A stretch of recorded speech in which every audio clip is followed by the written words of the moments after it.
April 1941, North Africa. Field Marshal Erwin Rommel sent an urgent warning to his generals after just 3 weeks of fighting Australian troops. These men were different, more dangerous than any enemy they'd faced. His commanders laughed it off as impossible, convinced that colonial volunteers couldn't possibly threaten the unstoppable German war machine. But what did those Australian volunteers do that made the legendary Desert Fox realize his entire army was walking into a trap? The sand stretches forever under a burning sun. German tanks roll across the desert like a steel wave, crushing everything in their path. Field Marshal Erwin Rommel stands in his command vehicle, watching his panzer divisions tear through British defenses like paper. In just 12 days, his army has pushed the British back 500 miles. 2,000 enemy soldiers sit in prison camps. The war in Africa seems almost over. Rommel is the master of this desert. His tanks move 30 to 40 miles every single day. British commanders try everything they know to stop him. Nothing works, their tanks are slower, their tactics are old, their soldiers keep running. Every battle ends the same way. The Germans win. The British retreat. Then the Germans win again. At headquarters in Berlin, Hitler's generals gather around maps of Africa. They point to a small dot on the coast. The dot is labeled Tobruk. It is a port city, a place where ships can bring supplies. One general taps the map with his finger. He says Tobruk will fall in 48 hours. Everyone nods. They have seen how fast Rommel moves. 48 hours seems like plenty of time. British generals in Cairo are already planning to run away. They look at their maps too. They see Rommel coming like a storm. They start drawing lines, showing the fastest routes to escape. One officer suggests they could make a stand at Tobruk. Another officer shakes his head. He says standing and fighting would be suicide. The German tanks will crush any defense. Everyone knows this. It is simply how war works, but something different is happening at Tobruk. 15,000 Australian soldiers are marching into the city. Most of these men have never fought in a real battle before. They are volunteers who signed up to help fight Hitler. Many worked on farms back home, some were shopkeepers, others were students. They are as far from professional soldiers as you can imagine. Leading these Australians is a man named General Leslie Morshead. He fought in the First World War 23 years ago. He knows what real combat feels like. The British commanders in Cairo look at him like he is not important. They call him and his men colonials, like they are somehow less than real soldiers. They think men from Australia cannot possibly understand modern warfare. Morshead gathers his officers on April 8th. The sun beats down on them. Sweat runs down their faces. In the distance, they can hear the rumble of German tanks getting closer. Morshead looks each man in the eye. His voice is hard and clear. "There will be no Dunkirk here," he says. "If we have to leave, we fight our way out. No surrender, no retreat." His officers stare at him. This is not how things are supposed to work. When you are outnumbered and outgunned, you are supposed to pull back. You save your army to fight another day. That is what the training manuals say. That is what the British have been doing for 12 straight days. But Morshead is not interested in manuals. He is looking at the map of Tobruk. The city sits on the coast. Behind them is the ocean. In front of them, the desert stretches forever. The Germans have tanks and planes. The Australians have rifles and determination. The math does not add up. Everyone knows the Germans should win. The Australian soldiers start digging. They dig holes in the rocky ground. They dig trenches connecting the holes. They dig tunnels underground. Some of these tunnels stretch more than 200 feet. The work is hard. The sun is hot. Their hands bleed. They keep digging. Within 72 hours of arriving, something strange happens. At night, small groups of Australians slip out of their defenses. They move in teams of 8 to 12 men. They crawl through the darkness. They move 2 or 3 miles into the desert, into territory the Germans think they control. Then they attack. German sentries standing watch suddenly find Australian soldiers right behind them. There is no warning. One moment the night is quiet. The next moment, chaos. The Australians use knives. They use bayonets. They fight close and brutal. Then they disappear back into the darkness before anyone can react. The German soldiers have never seen anything like this. Defenders are supposed to defend. They are supposed to sit behind their walls and wait for you to attack them. They are not supposed to come hunting for you in the middle of the night. On April 13th and 14th, Rommel launches his first major attack on Tobruk. He sends thousands of soldiers and dozens of tanks. The attack is massive. The noise is deafening. Artillery shells explode. Machine guns rattle. Tank cannons boom. Smoke fills the air. When the smoke clears, the Germans count their losses. 250 men are dead or wounded. The Australians lost 26. The German attack failed completely. The Australians are still in Tobruk, still fighting, still holding the line. Rommel sits in his tent that night, writing in his diary.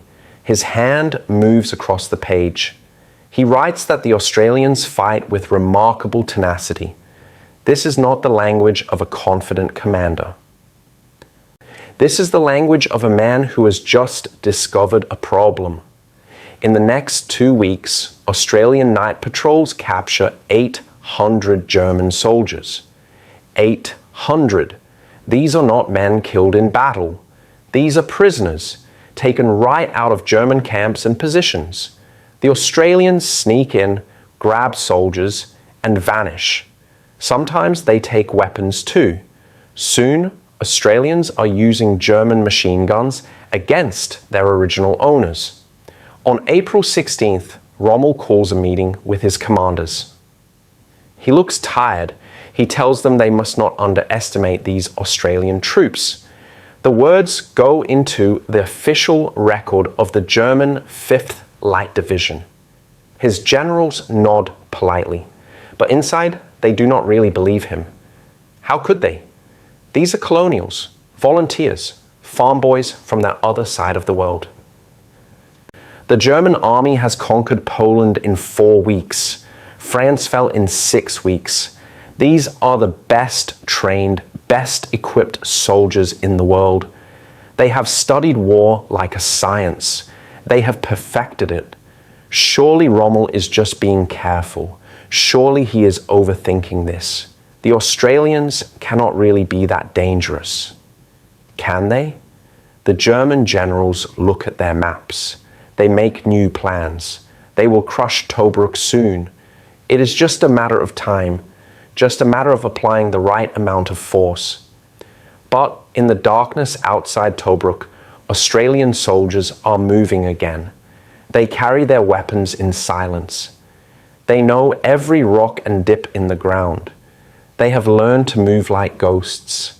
The Germans have night patrols too, but somehow they never see the Australians coming. What the German generals do not understand yet is that they are not fighting the kind of war they know. The rules have changed. The Australians are writing new rules. And by the time the Germans figure this out, it will be too late. But understanding the threat and stopping it are two very different things.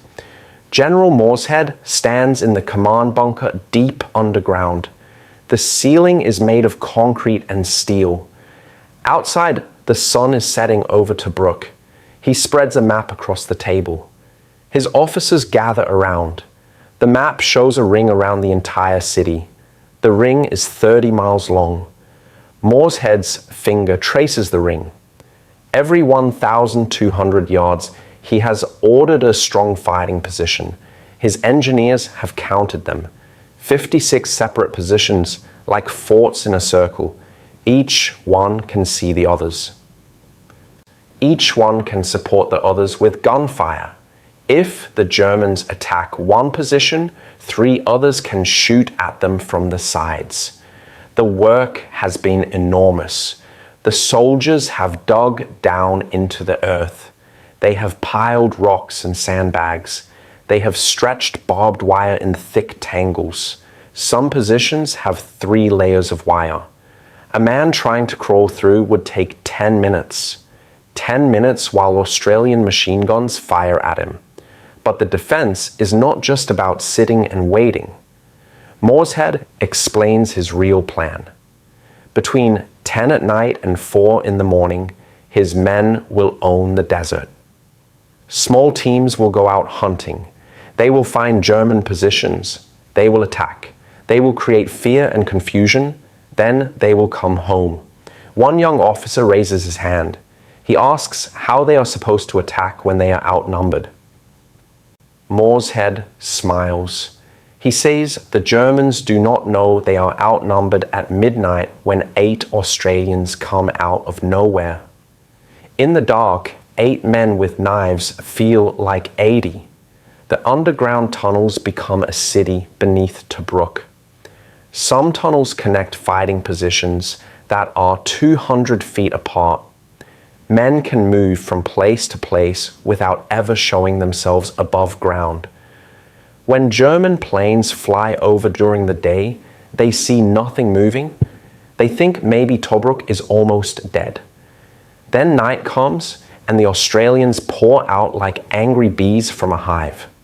The supply situation is desperate. Tobruk is surrounded. The only way in or out is by sea. The British Royal Navy commits 72 destroyers to a rotation.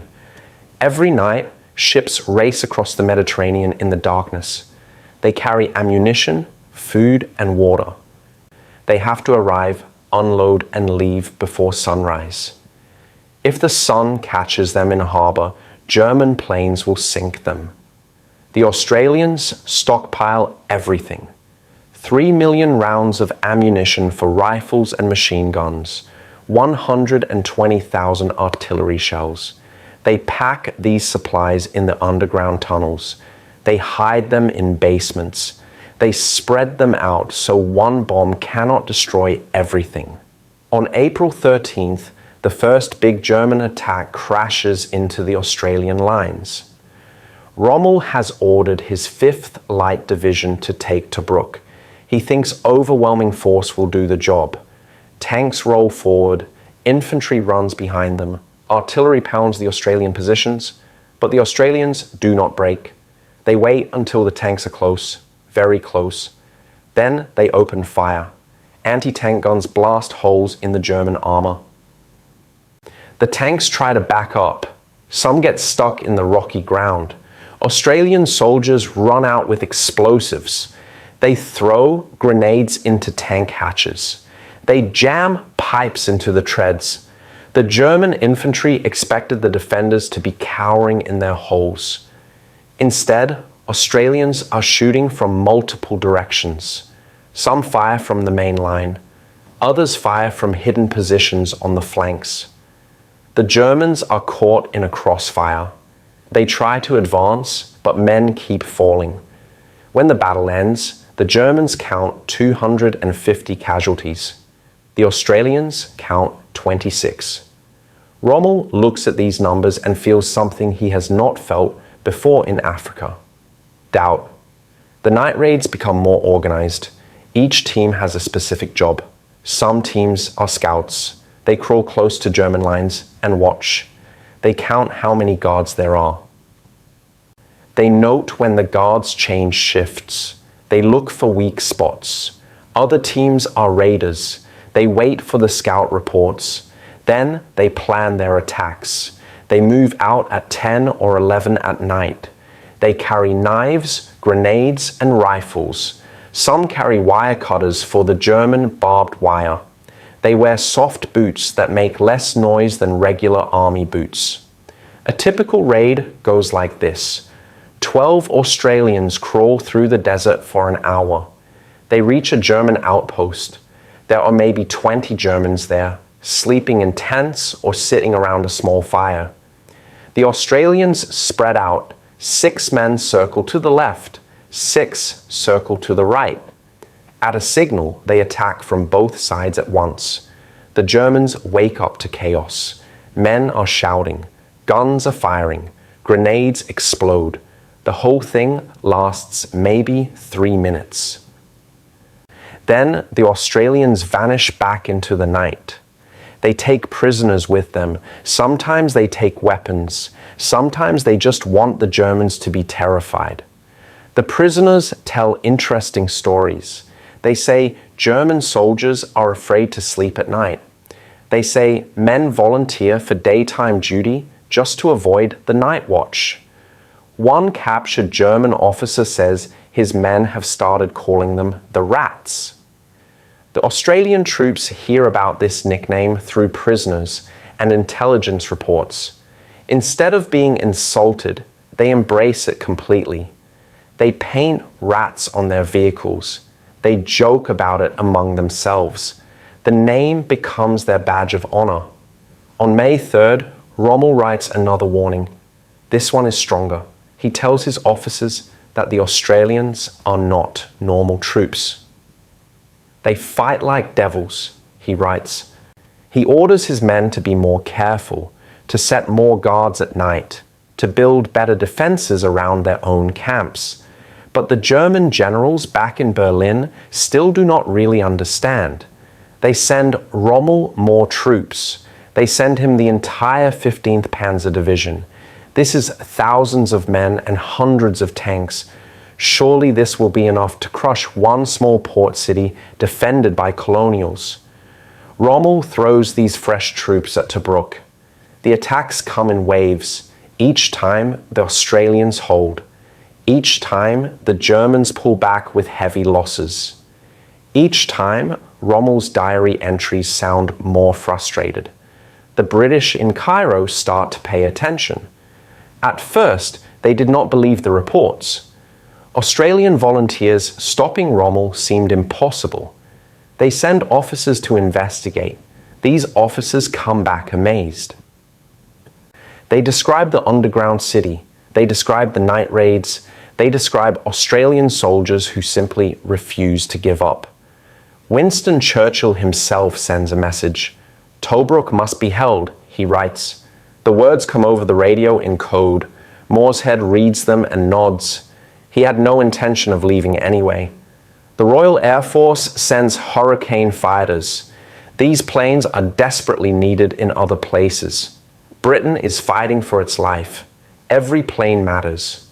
But they send some to Tobruk anyway. The Hurricanes take off from the small airfield inside the city. They fight German bombers during the day. At night, they land, refuel, and wait for morning. Week after week, the siege continues. The Germans cannot break through.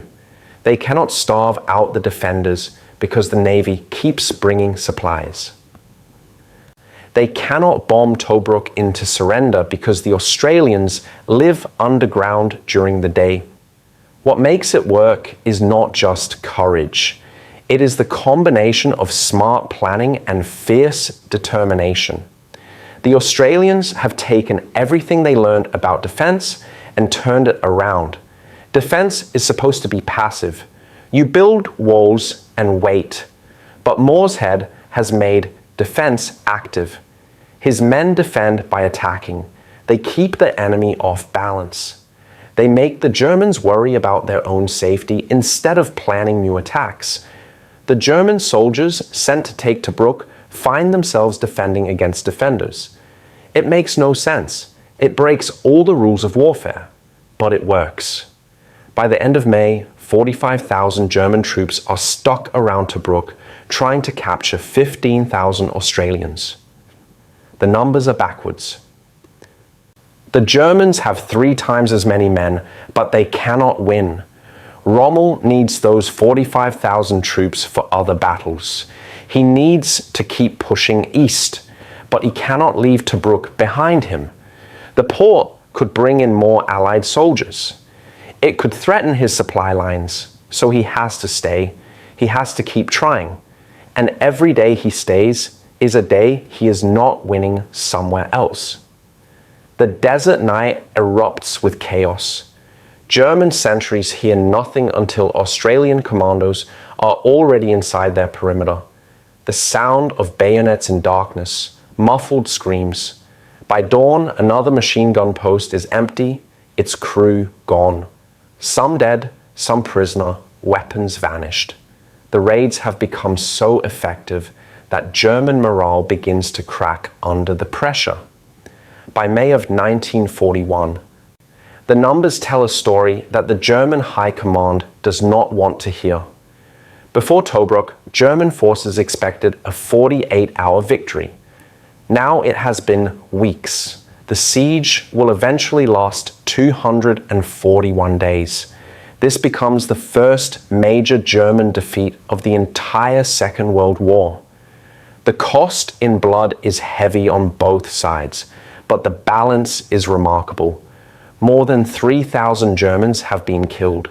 7,000 more are wounded. The Australian casualties are 832 killed and 2,177 wounded. The math is brutal. For every Australian who dies, almost 4 Germans fall. This ratio is unheard of for a defending force that is completely surrounded. Rommel sits in his command tent as reports pile up. He has committed his entire 15th Panzer Division to taking Tobruk. These are some of his best troops. They have the newest tanks. They have experienced officers. They have everything they need except the ability to break through those Australian defenses. The German operation called Battle Axe has to be postponed. This operation was supposed to push deep into Egypt. It was supposed to threaten the Suez Canal, but Rommel cannot launch it because too many of his troops are stuck at Tobruk. The delay is 6 weeks. 6 weeks where the British get stronger. 6 weeks where more supplies arrive. 6 weeks that change everything. On the first week of May, Rommel issues his second warning to his commanders. The words are even stronger this time. The Australians are not normal troops, he writes in an official memo. They fight like devils. This goes into the permanent German military record. His officers read it. Some of them finally start to believe, but belief comes too late for some. The German High Command makes a decision. If ground troops cannot take Tobruk, then air power will destroy it. They send the Luftwaffe. German dive bombers called Stukas arrive in waves. These planes have sirens that scream as they dive. The sound alone is supposed to break enemy morale. More than 1,000 air raids hit Tobruk during the siege. The sky fills with the screaming of Stukas. Bombs fall like deadly rain. Buildings explode. Fires rage. The harbor takes hit after hit. Ships are sunk. Fuel dumps explode with massive fireballs that light up the night. The Australians learn to live with this. When the air raid sirens sound, they go underground. The tunnels protect them. When the bombing stops, they come back up. They put out fires. They dig out the wounded. They repair what can be repaired. Then they wait for the next raid. At night, while the Germans sleep, thinking they have pounded Tobruk into dust, the Australians come out hunting again. It becomes a pattern. Day belongs to the German Air Force. Night belongs to the Australian infantry. A captured German soldier is brought in for questioning. He is young, maybe 19 years old. His hands shake. The Australian officer asks him what it is like fighting at Tobruk. The German soldier looks up with haunted eyes. He says his unit is terrified of the dark. He says they draw straws to see who has to stand guard at night. He says every sound in the darkness might be Australians coming to kill them. This fear spreads through the German ranks like a disease. Soldiers who fought bravely across Europe suddenly do not want to serve at Tobruk.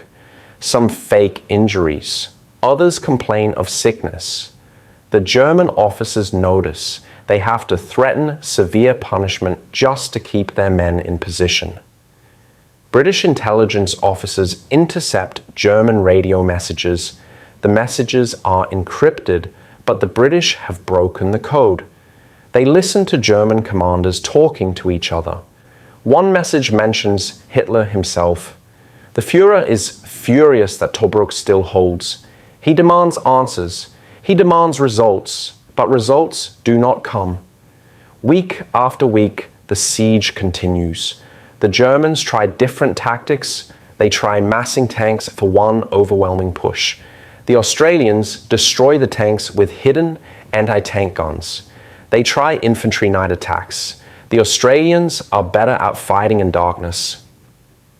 They try cutting off the water supply. The Navy brings in water tanks on the nightly supply runs. One of the most remarkable things is how the Australians keep their morale high. They are surrounded. They are outnumbered. They are being bombed every day. By all logic, they should be miserable. But reports from inside Tobruk describe something different. The men are proud. They know they are doing something important. They know the whole world is watching. Newspapers around the world start running stories about the rats of Tobruk. In Australia, families gather around radios to hear the latest news. In Britain, people who had lost hope start to believe again. If Tobruk can hold, maybe Germany is not unstoppable after all. Rommel himself develops a strange respect for his enemy. In letters to his wife, he mentions the Australians. He says they are tough opponents. He says he wishes he had troops like them. After the war, he writes in his memoirs that if he had to take hell, he would use the Australians to take it and the New Zealanders to hold it. The siege creates a strange situation.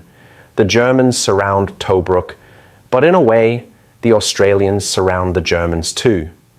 45,000 German troops are stuck in the desert around one city. They cannot leave. They cannot break through. They just sit there, getting attacked at night, bombed by British planes during the day, slowly wearing down. Hitler's invasion of Russia has to be adjusted. Resources that were supposed to go to Russia are sent to North Africa instead. Planes, tanks, fuel. All of it has to be diverted to try to solve the Tobruk problem. The delays are small, measured in weeks. But wars can turn on small delays. The Australian tactics get studied by British special forces. Officers visit Tobruk to watch how the night raids work. They take notes, they ask questions. How do you move so quietly? How do you know where to attack? How do you keep men brave enough to go out night after night into enemy territory? The answers are not simple. It is part training and part attitude. The Australians have a different culture than the British. They are less formal. Officers and regular soldiers talk more freely. Plans are discussed openly. Men are encouraged to think for themselves rather than just follow orders blindly. This creates soldiers who can adapt. When something goes wrong on a raid, they do not panic, they adjust, they improvise, they find another way. The rigid German command structure struggles against this flexibility. One particular night in June, a team of Australians penetrates deep into German territory. They get almost 5 miles behind German lines. They find a supply dump, crates of ammunition, barrels of fuel, food, medical supplies. They could destroy it all, but they have a better idea. They mark the location carefully. Then they sneak back. The next day, British artillery gets the coordinates. That night, shells rain down on the supply dump. The explosions can be seen from Tobruk. The Germans lose supplies they desperately needed. And they know it happened because Australians walked right through their lines, and they never even noticed. Stories like this spread. Each success makes the next raid easier because the Germans are more afraid. Fear makes you sloppy. You jump at shadows.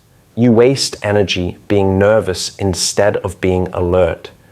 The psychological warfare is as effective as the physical combat.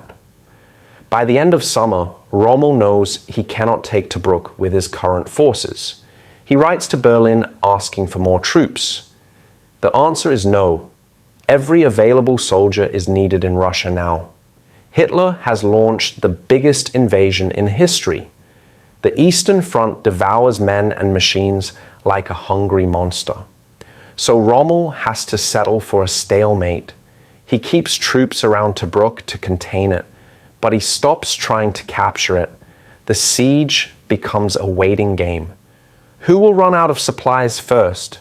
Who will break first? The Australians deep underground eating canned food and drinking rationed water, or the Germans sitting in the open desert getting picked off by night raids? The answer becomes clear. The Australians will never break. They have turned Tobruk into more than a defensive position. They have turned it into a symbol. As long as they hold, Germany has not won. As long as they hold, the myth of German invincibility is broken.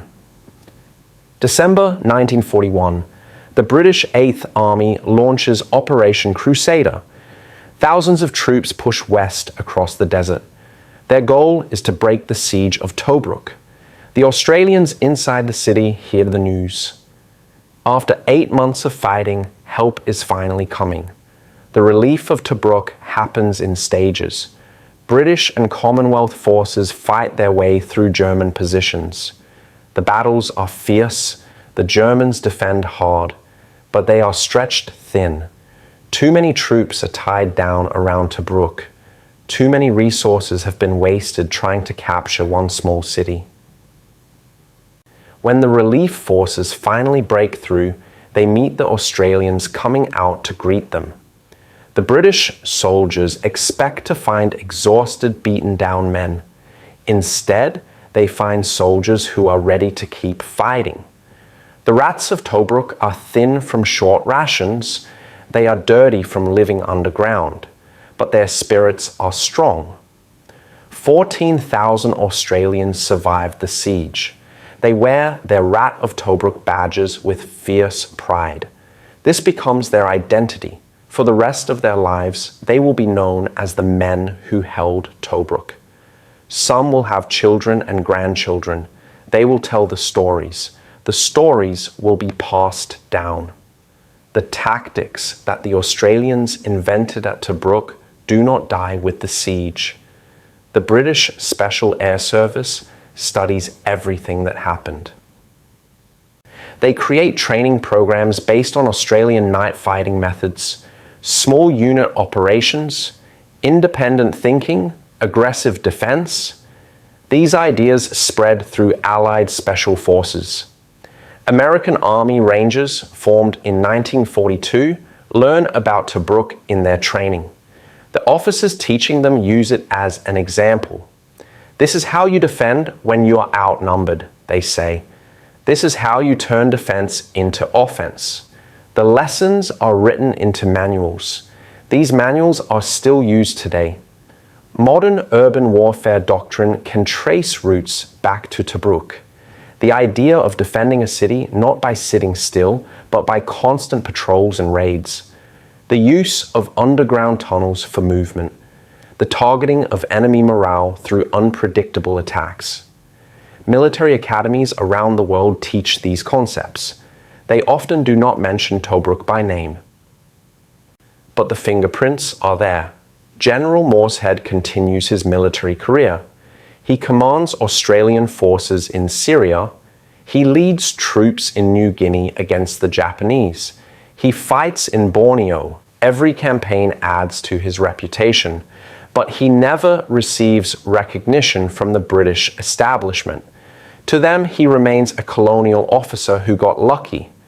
Australia sees things differently. In 1959, Morshead is knighted, Sir Leslie Morshead. The ceremony recognizes not just Tobruk, but a lifetime of service. He dies in 1959, the same year he receives the honor. At his funeral, rats of Tobruk come from all over Australia to pay respects. Old men, some in their 60s now, wear their badges. They salute one last time. Rommel survives North Africa only to face disaster in Europe. He becomes involved in a plot against Hitler. When the plot fails, Hitler gives him a choice: face a public trial and execution, or take poison and protect his family. Rommel chooses poison. He dies in October 1944. But before his death, Rommel writes his memoirs. An entire chapter is dedicated to what he calls the Tobruk problem. He describes the Australians in detail. He explains how they changed his tactics. He admits they forced him to rethink everything he knew about siege warfare. After the war, German generals are interviewed by historians. Many are asked about North Africa. When they talk about Tobruk, their answers are consistent. It was a turning point. It was the moment they realized this war might not be as easy as they thought. One former general says that Tobruk was where the Afrika Korps learned to feel fear. The strategic impact of Tobruk ripples through the entire war. By holding out for 8 months, the Australians delayed German operations across North Africa. This gave the British time to build up their forces in Egypt. When the tide finally turned at El Alamein in 1942, it was partly because the Germans had wasted so much time and so many resources on Tobruk. Hitler's invasion of Russia started on June 22, 1941. Some historians argue that if Rommel had not been delayed by Tobruk, he could have pushed into Egypt sooner. This would have threatened British oil supplies.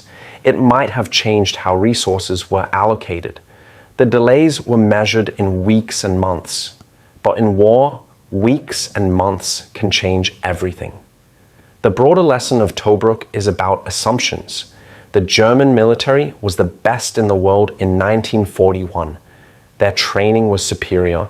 Their equipment was better. Their tactics had conquered most of Europe. They had every reason to be confident, but they made one critical mistake. They assumed that colonial volunteers could not match professional German soldiers. They assumed that men from Australia, a country on the other side of the world, could not understand modern warfare. They assumed that determination and courage could not overcome technical superiority. These assumptions killed German soldiers. These assumptions wasted German resources. These assumptions changed the course of the war. The modern world still struggles with the same problem. Military establishments often dismiss unconventional opponents. They focus on technology and doctrine. They forget that war is fought by human beings, and human beings can be unpredictable. Afghanistan, Vietnam, Iraq. In every case, conventional military forces struggled against opponents who fought differently, who ignored the accepted rules, who turned weakness into strength through adaptation and determination. Tobruk teaches us that the most dangerous enemy is not necessarily the one with the most tanks or planes. The most dangerous enemy is the one you refuse to see clearly, the one you underestimate because they do not fit your idea of what a soldier should be. Rommel saw it after 3 weeks. He warned his generals. They did not listen. By the time they understood, 45,000 German troops were pinned down in the desert. Resources that could have won battles elsewhere were wasted. The momentum that had carried Germany across Europe was broken. 15,000 Australians in one small city altered the timeline of World War II. They did it not through superior equipment or numbers. They did it through tactics that came from necessity, through courage that came from believing in something bigger than themselves, through leadership that trusted soldiers to think for themselves. The rats of Tobruk are mostly gone now. The youngest survivors are in their 90s.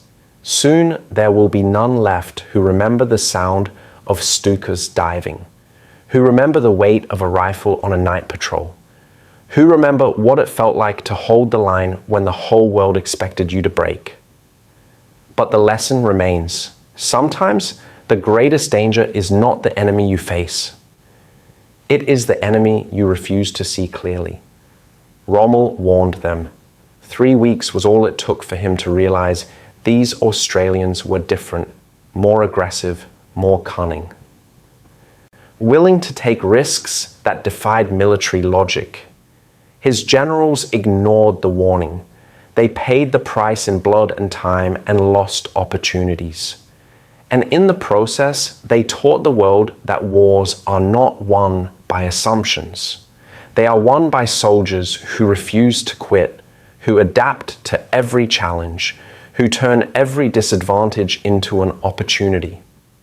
Tobruk became the rock that broke Hitler's African wave, not because it was impenetrable, but because the men defending it refused to accept defeat.